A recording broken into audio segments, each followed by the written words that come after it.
Good evening, sports fans, and welcome to the final episode of the semester of Sportszone. I'm your host, Ryan Baldwin. Let's dive right in.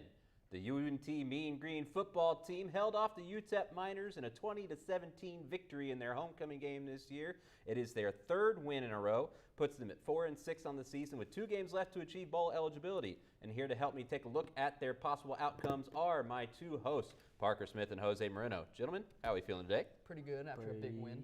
It is a great day to be a Mean Green football team supporter. Yeah, it was. I'd say so. The last time we won 3 games in a row was like 2017. So it's a great 2018 maybe. That was a exciting great game. Yeah. That was a great birthday present from UNT. You know? There you go. My birthday was Saturday, and it was against UTEP, where I'm from. So it was like the Jose Bowl unofficially. We love the Jose Bowl. Yeah, the Jose Parker, Bowl. why don't you help break down the Jose Bowl? So to start off, UTEP went up early 7-0 against the Mean Green. It was a very slow first half. We really couldn't get anything going. But starting the third, we muff a punt that gets called back for encroachment of a fair catch. It was really a bailout from the refs in our eyes, but we will take it. And then later on, we ended up punting the ball away, but our defense makes a big play and we pick off the UTEP Miners to get good field positioning near the 50-yard line, in which we do score a touchdown on an Austin Ani read option to go up 10-7. Then later on in the game, it was 10-7 still, and Austin Ani really throws up kind of like a jump ball from the 30-yard line to Roderick Burns, and he makes a great adjustment on the pass to go up 17-7. UTEP comes back later in the fourth quarter, makes it a 17-14 ball game before Austin Ani makes the throw of his life, a 50-yard strike on the money to Roderick Burns, to Travius Brown, and he makes a great catch. We end up kicking the game-winning field goal, and it was really just an exciting way to end the game. Yes, we love that kind of back and forth, especially for a win. It always makes it feel a little bit better. On homecoming, too. Yeah. I think the highlight of the offense now is the run game, Jose. Isaiah Johnson, after his magnificent performance last week, has basically split time with DeAndre Torrey in this game. And is this going to be something that we're looking to in the next couple of games and possibly into a bowl game? Is this multi-headed attack? Yeah, I honestly think that UNT is experimenting a lot with its offense right now. We know that Austin Ani isn't exactly the best quarterback. Neither is Jace Ruder. Our quarterback room isn't the best, but our running backs are playing great. So honestly, running the entire offense is a running game and kind of like still surprising defenders and surprising teams with our run game instead of using our pass game, it's actually a pretty smart idea, purely because Austin Ani just doesn't fit our system, and our system is just not really meant for a guy who should be playing the long ball instead of the short ball. So again, I'm all for this tinkering because that means next year we're still in this experimental reboot era of UNT right after we're in a hangover. And so, we're trying to find a cure to our hangover right now. So I think we got some menudo in the bowl, slowly sipping it up and getting ready to get over that headache. Right. Well, I'm glad it's nice to have Isaiah Johnson and Ragsdale ready to go because DeAndre Torrey, obviously a senior, he had a great career, but it's good to know that there's going to be very little drop-off once he leaves. No, yeah. And I'm glad you mentioned Austin Ani because I believe he's a sophomore. You got 2 years left of eligibility, but neither he nor Jace Ruder has really looked very good this year, Parker. Is Austin Ani kind of the de facto starter? And even if he is the next couple of years, do we think he's kind of the long-term solution for a quarterback? It's funny you say that he is a sophomore because the guy is 28 years old. He's still a sophomore by eligibility. He was drafted into the MLB in 2012. But anyway, when you look at Austin Ani, when he makes throws like he did at the end of the game, that 50-yard dime, it's like, man, this guy has the talent to be a good D1 quarterback, but he also makes poor decisions and bad plays on like the intermediate and short routes. And it's like, man, I thought I could have made that 10-yard slant throw sometimes. And it's like, if he can continue to improve, make better decisions, because obviously he has the talent, he has the arm strength. And we are a mainly running team anyway because we have this two-headed monster at running back right now. So if he can continue to improve, I don't see why he can't be the starter, but if he's going to be, he needs to get better. I think he's going to be our Trubisky, and he's just what we have now. It's kind of like when you need to use a pencil for a test and you have that old crappy like pencil from like high school that you have in your back pocket. That's what Austin Ani is to us. Like we've invested so much time into him. We have to use him. It's kind of a waste of money if we don't. But at the same time, why not just put all of our scouting time into a quarterback this offseason, especially since we live in Denton? I mean, there's Ryan, there's Denton High School. You can look right. You need to look for a quarterback, look next to you. I don't know why we have. I don't know why we keep getting people from like Oklahoma, Alaska, and then guys who are rejects from other schools. A rejected like Yankees player? Are you kidding me? All right. We have Ryan High School, Allen High School in the area, Highland Park, and you're looking over here at Austin Ani? Jose's got the strong opinions, as always. We love that. 2 games left for bowl eligibility. North Texas will take on FIU on Saturday. But don't go anywhere, because coming up next, how about them Cowboys? Go Mean Green.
Welcome back to Sports Zone.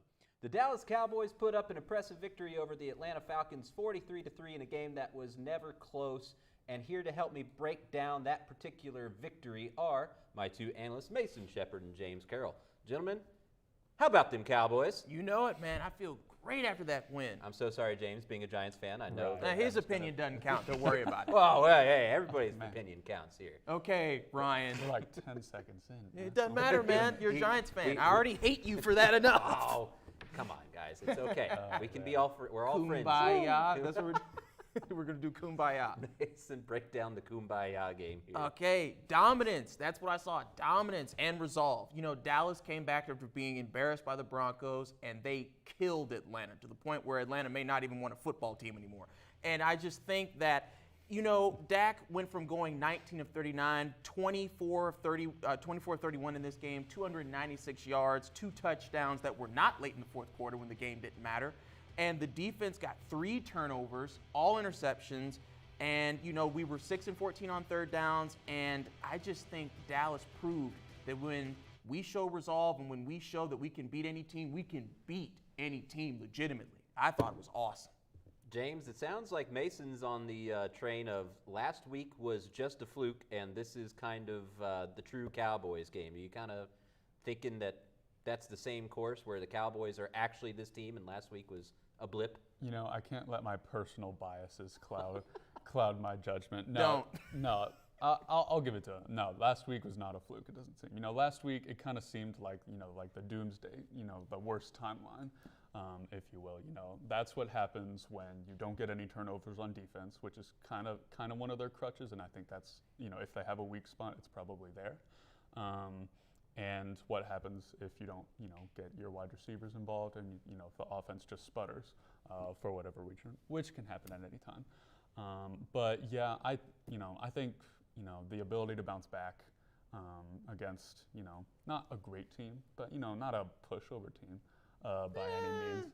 Well, okay, they're not my New York Giants. All right. Yeah, fair enough. At least you're honest about that. I would put the Falcons and the Broncos on roughly the same level, yeah. And the fact that they came back after a terrible, terrible loss and put on this kind of performance shows that they were like, no, we get it. Yeah. We didn't come to play, but that's not going to happen again. They're playing. But see, that's why I wouldn't even call the Broncos win a fluke. Dallas just didn't come ready to play. A fluke means they got lucky. Dallas just didn't come ready. It's not a fluke in my opinion. Fair. Mason, star of the defense. Micah Parsons has led the team in tackles for pretty much every game and now on the season, while Diggs has picked up his, I believe, 8th interception and inching ever closer to that interception single-season record.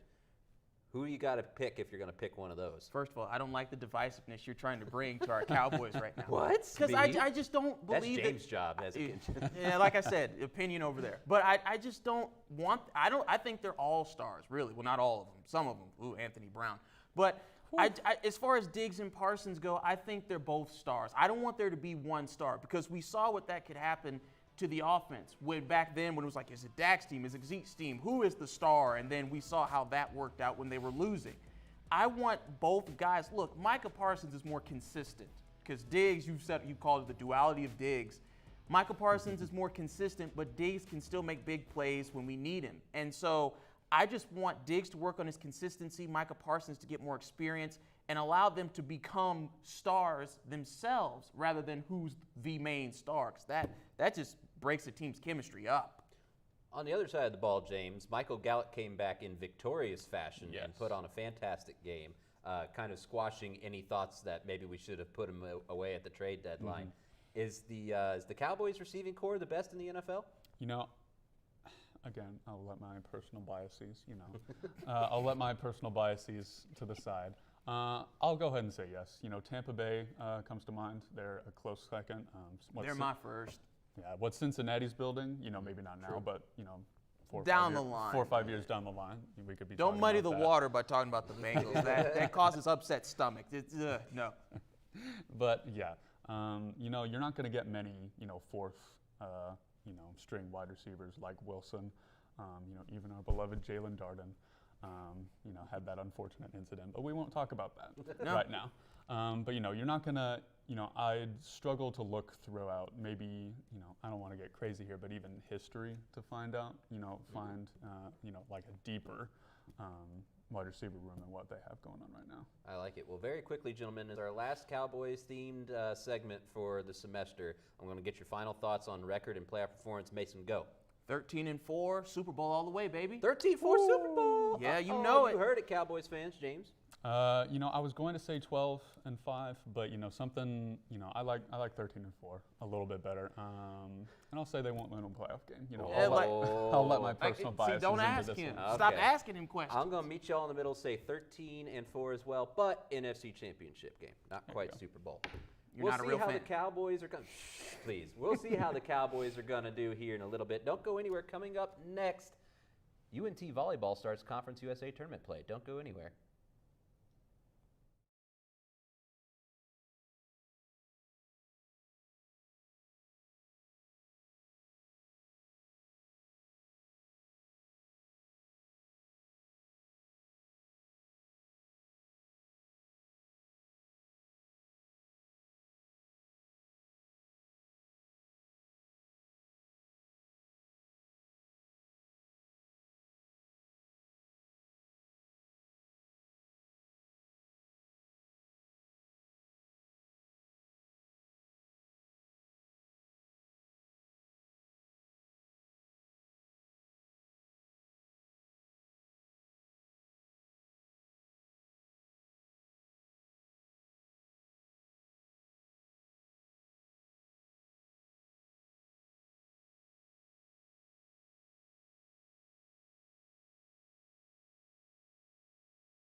welcome back to Sports Zone.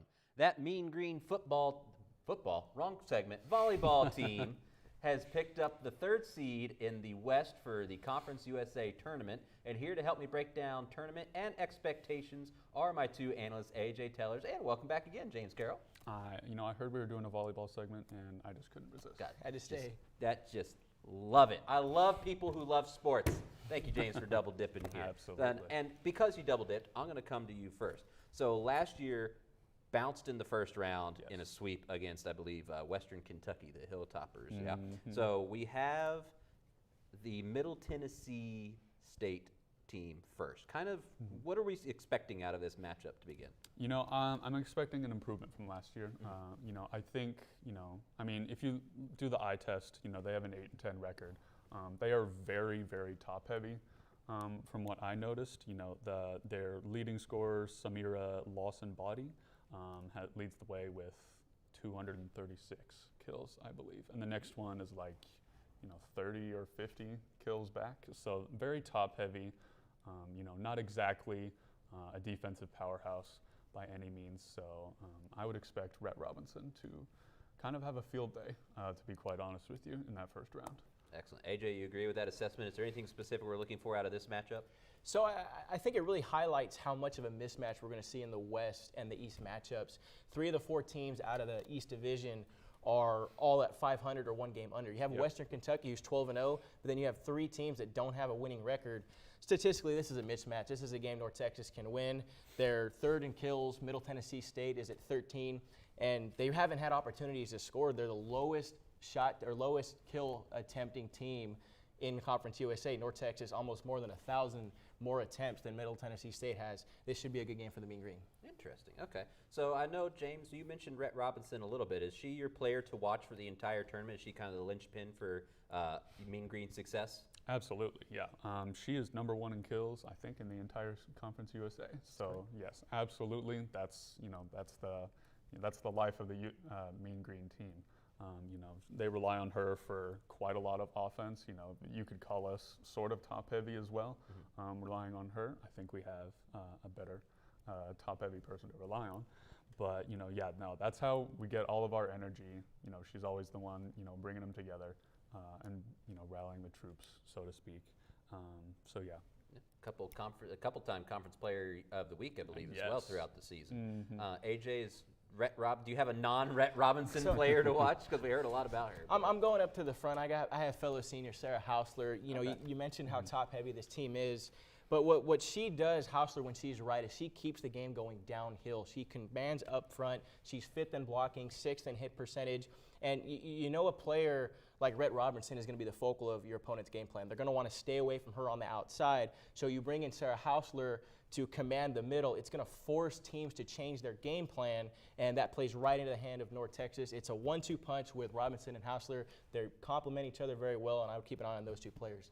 Now, I know it's a bit, we're taking it a week at a time here, or a game at a time. I know it's a bit of a step forward to look ahead to the next match, but we're assuming Rice is going to beat Charlotte. Yes. And that could be problems for the Mean Green in the semifinals because Rice swept Mean Green handily during the season, James.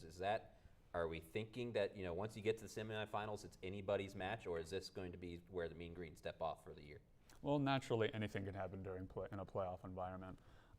I just think Rice is better prepared. You look at their non-conference game they've played. They have played number 12 Baylor, and I think took a game off of them, and number 1 UT, and a lot of other, not ranked teams, but very, very, very solid teams. So, just having that, playing against top-level competition, you see they started off this non-conference in 3-2, and then they, you just see W in the Conference USA section, and quite a lot of those were 3-0s. So I just think as far as preparedness, they're, more solidly put together, not top-heavy like we were talking about, but, playoff environment, anything can happen. Well, hopefully the Mean Green volleyball team will be able to put that together. They begin conference tournament play this weekend. Make sure to catch them wherever we're streaming them. Don't go anywhere, though. For the last block of the semester, we've got a surprise, the almighty Bowl of Takes. Don't go anywhere.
Welcome back to Sports Zone. For our final segment of the semester, we are doing something a little special and a little different. I have down here the almighty bowl of takes.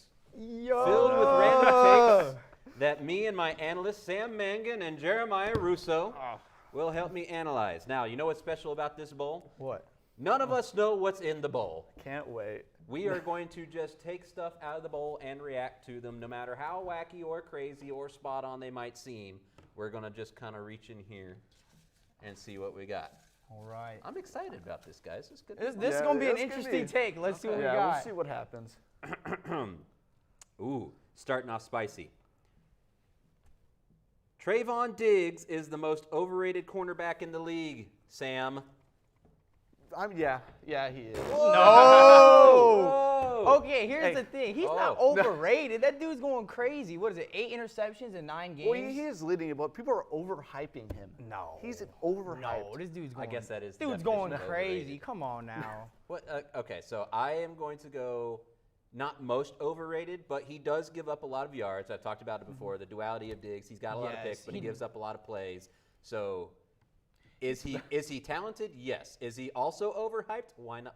Why not both? Yes, It he could is be both. We both. say He the is same both. thing with Tom Brady, Oh, he's not that good. And then he leads, And then he does, 6 yeah. Super Bowl He does Tom rings. Brady So things. All right, so one take. Whoop, like There we that. go. That's it. There we go. Bye. You're spilling them now. Am I? You're spilling Let's them. do this one. there we go. It was chosen. Okay. Ooh, okay. Jeremiah, super teams don't work in every sport. That one's kind of hard because what? No, we'll take that because let's see. The Dodgers, they assembled their whole team, then they get knocked out. So, baseball, for an example, it can work. NBA, we did see it with the Warriors, and we did see it with the Cleveland Cavaliers. Every Super Bowl, every championship is always between them. So it does work in some sports, but I will agree, not in every single sport. Not in every sport. And hockey, I think, is the best example of that. Well, because not you right have to have so now. much depth from Yes. line 1 to 4 that if you don't, you can assemble your top 2 lines. Right now we're in a mix of it with the Tampa Bay Lightning. We're already going back to back, which hasn't really been done, even though. But it's not like they've got Sagan and Ben and Radulov as their They're fourth not line, even those. right? Yeah, but at the so same time, that's though, not a super their team. fourth line was picked by the Kraken because they're that good. So I will admit, it's not really dynasty based. You don't have Ovechkin, Crosby, Kane, Taves, Sagan. You don't have all those players just lined up like if it's an Olympic team. But yes, dynasties still do exist. However, it doesn't always work. Super teams. See you on that one. Do not always work. You heard it here first on Sports Zone. What do we got next? There we go. All right. Question 3. Ooh.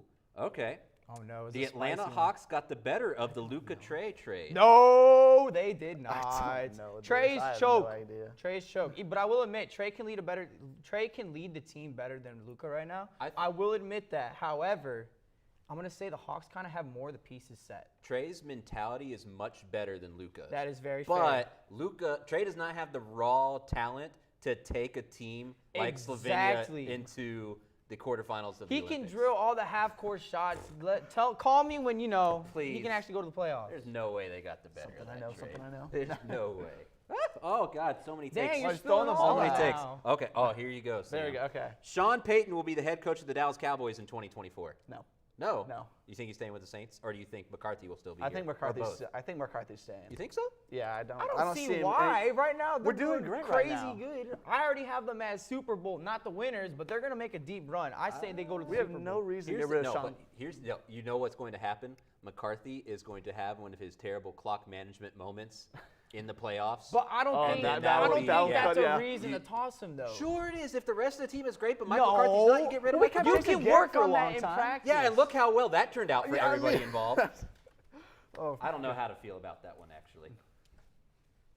What do we got? The New England Patriots will win the AFC East. ooh.